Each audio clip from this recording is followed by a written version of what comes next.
Hello everyone, welcome back to the channel. Hope so आप सभी लोग जो अच्छे खासे प्रॉफिट में होंगे। अभी टाइम हो रहा है 7:05। आज है 11 अगस्त। हम लोग ये जो एनालिसिस करने जा रहे हो में काम आएगा 14 अगस्त के लिए, जो है एक मंडे का दिन। तो सबसे पहले कमेंट करके बताओ कि आज का आपका दिन कैसा रहा। जो मैंने आपको हेल्प किया, जो सही टाइम पे मैंने आपको सेल करने कहा, वो आपको काम आया या नहीं काम आया। के साथ साथ मैंने आपको क्लियर कट कह दिया था, जब मार्केट वापस ऊपर की तरफ एक बड़ी ग्रीन कलर की कैंडल बनी थी ना, आ गई वो ग्रीन कलर की कैंडल, ये वाली, तब तो मैंने मेंबर्स को यहाँ पे टॉप पे सेल दिया था। लॉजिक वही था कि ये वाला लो जो है, ये लो ब्रेक होना चाहिए Nifty, bank Nifty and fin Nifty तीनों के अंदर। एंड ऑप्शन बाइंग दिया था, मैं आपको बता ही देता हूँ कौन सा वाला दिया था। ये देखो कोटक, मैं आपको बहुत क्लियरली इसके पहले भी कहा था कोटक के बारे में, वापस वो फिर से नीचे की तरफ ही आ गया। अभी के लिए अगर आप लोग देखोगे तो ये आपको दिखेगा 20,000 का मैंने पी दिया था। रीजन क्या था 20,000 का देना एंड 45,000 का देना? सबसे बड़ा रीजन था प्रीमियम डीके का। आज सबसे ज़्यादा लोग इस बेसिस पे ही रोए रहेंगे कि प्रीमियम डीके हो रहा है, मार्केट नीचे की तरफ नहीं गिर रहा है। देखो मैंने बहुत क्लियर कट आपको समझाया है, मार्केट जब फास्ट नीचे की तरफ आएगा तभी ही आपका पैसा बनेगा ऑप्शन बाइंग के अंदर, स्पेशली ऑप्शन बाइंग के अंदर। 2023 में ऑप्शन बाइंग बहुत खतरनाक है। मार्केट ऊपर की तरफ जाएगा तो ऐसा रिंग रिंग के जाएगा, नीचे की तरफ जाएगा तो ऐसा करके नीचे की तरफ आएगा। ये रीज़न ये था कि इतना आईटीएम कॉल देने का पी साइड का, एंड ये जो है हमने अच्छा खासा प्रॉफिट बुक किया। ये ऑलमोस्ट 520 521 तक गया, ये तो 800 तक गया, 813 समथिंग इसका कुछ तो टॉप है। मैंने 800 पे बुक करवा लिया था मेंबर्स को। रीज़न क्या था पी साइड बुक करने का? देखो ऑप्शन बाइंग में कैरी फॉरवर्ड अभी के लिए, स्पेशली वीकेंड के टाइम पे मैं मना करता हूँ। व्यू मेरा नेगेटिव ही है मार्केट को लेके। हम लोगों ने कॉल राइटिंग की पोजीशंस कैरी फॉरवर्ड की है विथ हेज। ज़रूरत पड़ेगी ऊपर की तरफ मार्केट जाएगा, अगर उसको एवरेज करने की बारी आएगी तो उसको एवरेज भी करेंगे। स्टॉप लॉस लूंगा तो भी मैं आपको टेलीग्राम पे बता दूंगा, टेलीग्राम चैनल आप लोग ज्वाइन कर लीजिए। तो अभी हम लोग जाते हैं डेटा पे। डेटा को देखें तो यहाँ पे देखा जाए, क्लाइंट्स को देखें तो बहुत अच्छी तरीके से बुलिश दिखा रहा है। स्टॉक फीचर्स जो उसको ऐड किया हुआ है, इंडेक्स फीचर्स ऐड किया हुआ है, कॉल बाइंग की है, पुट राइटिंग, पुट राइटिंग बढ़ती ही जा रही है, क्या बात है। एफआईएस को देखिए तो यहाँ पे देखा जाए स्टॉक फीचर्स जो उसको निकाला हुआ है, इंडेक्स फीचर्स भी निकाला हुआ है, एकदम नाम का है ये। कॉल बाइंग अच्छी खासी की है एंड पुट बाइंग भी की। ओके, प्रोस को देखें तो यहाँ पे देखा जाए स्टॉक फीचर्स को ऐड किया हुआ है, इंडेक्स फीचर्स को ऐड किया हुआ है, कॉल राइटिंग बड़ी तगड़ी की है एंड पुट बाइंग की है। कॉल राइटिंग इनकी अच्छी खासी बढ़ गई होगी। टीआईएस को देखें तो यहाँ पे देखा जाए स्टॉक फीचर्स निकाला हुआ है, इंडेक्स फीचर्स निकाला हुआ है। नेट पोजीशन पे जाने से पहले मैं आपको कहूंगा कि प्लीज वीडियो को लाइक कीजिए, नीचे कमेंट सेक्शन में कमेंट करके जरूर बताइए कि आपको वीडियो जो है कैसा लगा। अगर आप चैनल पे नए हैं तो चैनल को सब्सक्राइब जरूर कीजिए। उसके साथ साथ अगर आपको लाइव मार्केट में कॉल्स चाहिए, Nifty, bank Nifty, stocks, fin Nifty में, तो आप जो है मेंबरशिप ज्वाइन कर सकते हैं। लिंक जो है वो डिस्क्रिप्शन में है या कमेंट सेक्शन में आपको मिल जाएगा। नेट पोजीशन को देखें तो यहाँ पे देखा जाए तो क्लाइंट्स यहाँ से बुलिश हो चुके हैं। एफआईएस को देखें तो यहाँ से हल्के फुल्के बियरिश हो चुके हैं। प्रोस को देखें तो यहाँ से बुलिश हो चुके हैं। तो ये वाला बॉक्स अभी के लिए बियरिश है। रीजन बिंग कि क्लाइंट्स यहाँ से बुलिश हो गया है, एफआईएस यहाँ से बियरिश हो गए। इंडेक्स कॉल को देखें तो यहाँ पे देखा जाए ये वाले बॉक्स में ना जंग है एफआईएस वर्सेस प्रोस के बीच में, कि एफआईएस ने भी अपनी कॉल बाइंग बढ़ा ली है एंड प्रोस को देखें तो कॉल राइटिंग बड़ी तगड़ी की हुई है। इस वाले बॉक्स को मैं न्यूट्रल टू बियरिश ही रख रहा हूँ, क्योंकि क्लाइंट्स जो है वो कॉल राइटिंग से कॉल बाइंग में आ चुके हैं। इंडेक्स पुट को देखें तो ये वाला बॉक्स पूरा बियरिश है। बहुत क्लियर कट आपको समझाया था 3 लाख के ऊपर जब तक है, अभी के लिए आप 4 लाख पकड़ लीजिए, 4 लाख के ऊपर जब तक है तब तक आपको बियरिश ही रहना है इसके अंदर। एफआईएस को देखें तो पुट बाइंग जो यहाँ से बढ़ा चुके हैं एंड प्रोस को देखें तो वो भी पुट बाइंग यहाँ से बढ़ा चुके हैं। स्टॉक फीचर्स देखिए तो ये वाला बॉक्स में ड्रास्टिक चेंज है। फ्राइडे के दिन ये जो है 67,000 पे आ चुका है, तो ये नेगेटिव है, तो ये वाला बॉक्स भी बेरिश है। ये रहा डेटा। डेटा का कंक्लूजन है कि डेटा है बेरिश। अब लेवल क्या है प्ले करने का, सबसे पहले हम लोग जाते हैं ऑप्शन चेन पे। ऑप्शन चेन को देखें तो यहाँ पे देखा जाए कॉल राइटिंग है 19,500 पे, पुट राइटिंग है 19,400 पे, 19,300 पे। तो 19,400 300 पे पुट राइटिंग जो रहेगी वो क्लाइंट्स की होगी। बैंक निफ्टी को देखें तो यहाँ पे देखा जाए कॉल राइटिंग है 44,500 पे, पुट राइटिंग है 44,200 पे, 44,000 पे। तो ये पुट राइटिंग जो है मोस्टली ये क्लाइंट्स की होगी। फिन निफ्टी को देखें तो यहाँ पे देखा जाए फिन निफ्टी में कॉल राइटिंग है 19,800 पे, पुट राइटिंग है 19,700 19,750 पे, एंड नीचे तक यहाँ पे 19,600 19,500 तक पूरी पुट राइटिंग ही पुट राइटिंग है। तो अब लेवल क्या है? सबसे पहली बात, फ्लैट ओपनिंग होती है। ओके, फ्लैट ओपनिंग होती है 19,390 लेवल मार्क कर लो, 394 लेवल है, 390 मार्क करो। इसके नीचे रहेगा तो आप सेल अटेम्प्ट करोगे। आपका टारगेट है 19,390 300 से लेके 320, पूरा का पूरा प्रॉफिट बुक।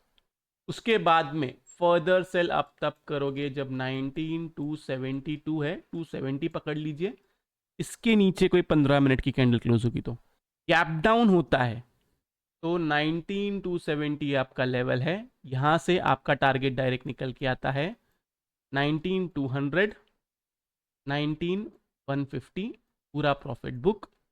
के बाद में फर्दर सेल आप 19150 के नीचे करोगे। गैप अप होता है सेम लेवल, कल के दिन बताया था 19500, इसके नीचे रहता है तो आपको सेल साइड में रहना है। इसके ऊपर जाएगा सेल नहीं करना है, नहीं करना है, नहीं करना है, नहीं करना है। समझ में आ गई बात? अब अगर गैप अप हो गया, ऊपर की तरफ मार्केट गया, तो आपको प्ले कैसे करना है? ये वाला जो टॉप है ना, तो पकड़िए 560, इसके ऊपर सस्टेन करेगा, आप बाय करोगे, आपका टारगेट निकल के आता है 600, 660, 700। क्योंकि इसके ऊपर अगर जाता है, इसके ऊपर अगर सस्टेन होता है, तो इसका ये मतलब है कि जितने भी शॉर्ट्स है वो सारे शॉर्ट्स निकलेंगे, जिसके चांसेस 1% से भी कम है, ऑलमोस्ट 1% ही है। 99% चांस है कि मार्केट नीचे की तरफ गिरना चाहिए, लेकिन जस्ट इन केस कुछ भी हो गया, पोजीशन चेंज हो गई, कैप डाउन हो गया, देन उसके बाद में वहां से जो है शॉर्ट कवरिंग चालू हो गई पूरी की पूरी, तब आप क्या करोगे? इस लेवल का आप वेट करोगे। ओके, सिंपली समझा दिया हूं। लो के नीचे रहेगा आज के बी ऑन सेल साइड, और एल्स 390 का जो लेवल है, ये जो क्लोजिंग है ना, ये लेवल है, इसके नीचे रहेगा तो be on sell side. Next हम आते हैं बैंक निफ्टी पे। बैंक निफ्टी में ये तो मैंने मेंबर्स को बताया था ड्रॉ करके, जो फ्लैग पैटर्न बनाया था। ओके, लेवल है 44200, इसके नीचे रहता है बी ऑन सेल साइड, आपका टारगेट है ये वाला लो। देन उसके बाद में 44 के पूरा प्रॉफिट बुक। फर्दर सेल आप तब करोगे जब ये 43970 के नीचे, 975 है, 975 के नीचे जाता है, आपका टारगेट डायरेक्ट निकल के आता है 43800, 43600, 43500, पूरा का पूरा प्रॉफिट बुक। कैप डाउन होता है 44 के पास, 44100 के पास, तो आप वेट करोगे कि इस लेवल के नीचे जाए, क्योंकि 44100 के पास भी जाएगा तो वो एक बीच में लेवल खुल जाएगा, मतलब फिर वहां से रिस्क टू रिवॉर्ड सेल करने का अच्छा नहीं है। या तो ये इसके पास चले जाए, या फिर से 44200 के पास जाए एंड वहां से फिर ब्रेक डाउन दे, तब मजा आएगा फिर सेल करने का, क्योंकि रिस्क टू रिवॉर्ड अच्छा रहेगा इसके अंदर। इसके बारे में एक और चीज़ आपसे शेयर करनी है, ये सब खत्म हो जाएगा एनालिसिस, तब आपसे शेयर करता हूँ। अब हम आते हैं फिन निफ्टी पे। फिन निफ्टी में सिंपल लेवल 19745 ने क्या कहा था, इसके नीचे मिलेगा सेल करना, आपका फर्स्ट टारगेट ये है, इसके नीचे रहेगा तो सेकंड टारगेट आपका ये है 19745, इसके नीचे रहता है be on sell side, target बड़ा रखो एंड 19530 का रखो। समझ में आ गई बात? टारगेट बड़ा रखो एंड 19530 का रखो। सिंपल चीज़ आपको ध्यान रखना है, जैसे ही ये 600 के पास जाएगा, के बाद में आपको आपका ट्रेलिंग स्टॉप लॉस लगाना है। अल्टीमेट टारगेट 530 है, लेकिन आपको 600 के बाद 19600 के नीचे जाएगा तो उसके बाद में आपको ट्रेलिंग स्टॉप लॉस लगाना है। बैंक निफ्टी का शायद मैंने बाइंग लेवल नहीं बताया था ना, इसके बाद में बताता हूँ। ओके, फिन निफ्टी में इस लेवल के ऊपर जाएगा 844 के ऊपर, तो आप बाय करोगे, आपका टारगेट है डायरेक्ट 961, क्योंकि शॉर्ट कवरिंग लेवल आएगा तो उसके बाद में बड़े लेवल्स खुल जाएंगे। नेक्स्ट हम आते हैं बैंक निफ्टी पे, का बाइंग लेवल जो है मिस हो गया। बैंक निफ्टी के लिए सिंपल 44200 के ऊपर रहेगा, तो आप बाई साइड में रह सकते हो। ऊपर की तरफ आपका टारगेट निकल के आता है 44500, पूरा प्रॉफिट जो है इधर बुक करोगे। 44500 के पास आप फिर से सेल अटेम्प्ट करोगे, स्टॉप लॉस लगाओगे आप 550 अबाव, कोई भी 15 मिनट की कैंडल क्लोजिंग का, वहां से फिर से आप सेल अटेम्प्ट करोगे, टारगेट आप ये वाला लो रखोगे। क्लियर है इतनी मेरी बात? लेवल्स समझा दिया हूँ। अब हम आते हैं रिस्क टू रिवॉर्ड पे, कुछ चीज़ें एक्सपायरी के बारे में बात करने के लिए, ये बताने के लिए कि जो मैंने थंबनेल में लिखा हुआ है कि एक्सपायरीज जो है वो मार्केट को ख़त्म कर रही है, ऑप्शन बायर्स को स्पेशली ख़त्म कर रही है, उसके बारे में। अब देखो कैसा हो रहा है, जितने भी लोगों से मैं बात कर रहा हूँ, जो भी रिटेलर्स से मैं बात कर रहा हूँ, सब लोग यही कह रहे हैं कि ब्रेकडाउन देता है, देन फिर से एक कैंडल ऊपर की तरफ बनती है, या फिर ब्रेकआउट देता है, फिर से एक कैंडल जो है नीचे की तरफ बनती है। जब सारे एक्सपायरीज के बारे में पता चला था तब भी मैंने आप लोग को सेम चीज़ कहा था, जितनी ज़्यादा एक्सपायरीज होगी उतना आप प्रॉब्लम में आओगे, क्योंकि हर दिन क्या होगा, आज के दिन भी सबको ऐसा लग रहा होगा कि इसके वजह से जो है 44,300 को अच्छा खासा रुकाया गया। 44,300 पे पुट राइटर्स बोलते हैं। पुट राइटिंग वाला जो काम है ना 44,300 का, वो एक्सपायरी के दिन बचाने जाएंगे, आज के दिन नहीं। आज के दिन था सेंसेक्स की एक्सपायरी, उसके वजह से मार्केट को जो है नीचे की तरफ आने नहीं दिया। और इतना टाइम जो ये टाइम पास किया, जो आप लोग बोर हुए इतना टाइम, ये उस वजह से ही हुए। इसलिए आपको इस चीज का ध्यान देना है कि आपको ट्रेड कब लेना है, सबसे इंपॉर्टेंट चीज, के बाद में स्ट्राइक प्राइस क्या रखना है, और मोस्ट इंपॉर्टेंट जो मैं अपने पहले भी वीडियो में कह चुका हूं, सेम एक्सपायरी में ट्रेड करने वाले कभी प्रॉफिटेबल ट्रेडर नहीं होते हैं, नहीं होते हैं, नहीं होते हैं। लोग आपको झूठ बोलते हैं, यूट्यूबर्स आपको झूठ बोलते हैं। सिंपल और सच बात यही है, अगर आपको मार्केट में टिके रहना है और आप एक ऑप्शन बायर हो, सबसे पहली बात आपको विक्स देखना पड़ेगा कि विक्स कितने पे है। अगर वो 11 के ऊपर है, 12 के आसपास है, तो हाँ, इसका ये मतलब है कि अच्छा प्रीमियम मिलेगा आपको। अगर वो 11 के भी नीचे जाता है तो आपको सिर्फ प्रीमियम डीके ही होगा। मतलब वो रेंग के ऊपर जाएगा, प्राइस तो ऊपर आ जाएगा पूरा, लेकिन आपका प्रीमियम जो है वो प्रीमियम नहीं बढ़ेगा। कोशिश करिए नेक्स्ट एक्सपायरी में मिनिमम, वैसे तो मैं कहता हूँ कि मंथली एक्सपायरी में ट्रेड करो, क्योंकि उसमें प्रीमियम डीके बहुत कम होता है अगर आपका स्ट्राइक प्राइस सही होगा तो। और ये तो आप सेम एक्सपायरी लो या नेक्स्ट एक्सपायरी लो, आपका स्ट्राइक प्राइस हमेशा आईटीएम होना चाहिए, ना ओटीएम ना एटीएम। आईटीएम आपको सबसे ज़्यादा पैसा बना के आईटीएम ट्रेड्स देंगे। ओटीएम ट्रेड 10 में से एक बार चलेगा, वो सिर्फ 0-0 के लिए रखो आप लोग ओटीएम ट्रेड्स। एटीएम भी मैं मना करता हूँ। आपको सही में अगर अच्छा ट्रेडर बनना है एज अ ऑप्शन बायर, जैसे कि मैंने कहा है 2023 ऑप्शन बायर्स के लिए नहीं है, टिल अगर आपको ऑप्शन बाइंग ही करना है, आईटीएम बाय करो।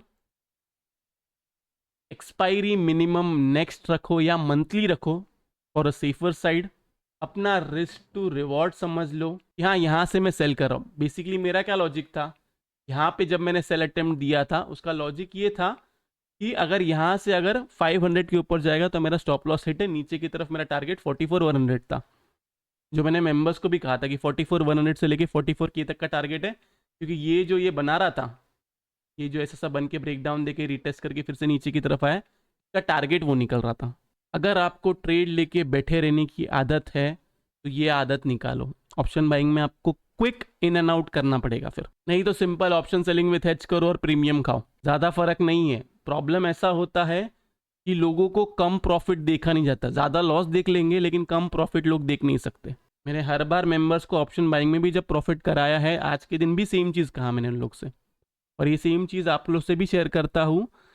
कोशिश करिए अगर आपको मार्केट में टिके रहना है, स्पेशली 2023 के अंदर, ऑप्शन सेलिंग विथ हेज करें। चाहे आप ऊपर के साइड का ट्रेड ले, मतलब पी सेल करके पुट बाइंग कर ले, या फिर आप सी सेल करके पी बाय कर ले, लेकिन ऑप्शन सेलिंग विथ हेज करें। आप बहुत आगे तक जाएंगे। ऑप्शन बाइंग करते रहेंगे करते रहेंगे करते रहेंगे, एक दिन कैपिटल जीरो हो जाएगा। के बाद में भी, उसके बाद की भी स्टोरी मैं आपको बताता हूँ। फिर आप फिर से थोड़ा बहुत कैपिटल लेकर आएंगे, 20,000 30,000, और वो फिर से वो भी ज़ीरो हो जाएगा। प्रॉब्लम ये है कि हम मानते नहीं हैं कि गलतियाँ कहाँ हो रही है, और ये सारे यूट्यूबर्स की वजह से, जितने भी इन्फ्लुएंसर्स हैं ना, जितने भी फाइनेंशियल इन्फ्लुएंसर्स हैं ना, उनके वजह से हो रहा है ये सब चीज़। उन्होंने कभी आपको सही चीज़ नहीं सिखाया, उन्होंने सिर्फ आपको क्या दिखाया है, प्रॉफिट हो रहा है, आपको सिर्फ वो दिखाया जा रहा है और कुछ नहीं। एक अच्छा ट्रेडर बनने की कोशिश करो, बहुत आगे तक टिकोगे, नहीं तो मार्केट में लोग आते हैं जाते हैं, पता भी नहीं चलता है। कल को अगर आपका बैंक अकाउंट ज़ीरो हो जाएगा, कोई मदद करने नहीं आएगा। कैपिटल सबसे इम्पॉर्टेंट चीज़ है, इसलिए ही आपको उसके हिसाब से रिस्क टू रिवॉर्ड रखना पड़ेगा। आपको अच्छा बाइफर्केशन मैंने ऑलरेडी दिया हुआ है, 40, 40 और 20, ये आपका बाइफर्केशन है। Option selling with hedge, futures with hedge and option buying. लेकिन अगर आप इससे ज़्यादा अगर ऑप्शन बाइंग करोगे, वाइस वर्सा करोगे ऐसा, तो आप लॉस में ही रहोगे। तो और कुछ है नहीं बताने के लिए, वीकेंड था इसलिए मैंने सोचा कि थोड़ा वीडियो थोड़ा बड़ा बना दूं, आपको थोड़ा सा एजुकेट कर दूं। बाकी पैसा आपका है, मर्जी आपकी है। जैसे कि मैंने कहा, मार्केट में लोग आते हैं जाते हैं, किसी को कुछ पता नहीं चलता है। तो ये रहा एफ डेटा का एनालिसिस। होप सो आप लोगों को वीडियो से बहुत कुछ सीखने मिला होगा। अगर आप लोगों को वीडियो अच्छा लगा तो प्लीज़ वीडियो को लाइक कीजिए। नीचे कमेंट सेक्शन में कमेंट करके जरूर बताइए कि आपको वीडियो जो है कैसा लगा। अगर आप चैनल पे नए हैं तो चैनल को सब्सक्राइब जरूर कीजिए। तो इस वाले वीडियो के लिए मैं सिर्फ इतना रखता हूँ। बाय बाय, टेक केयर, अपना ख्याल रखिए।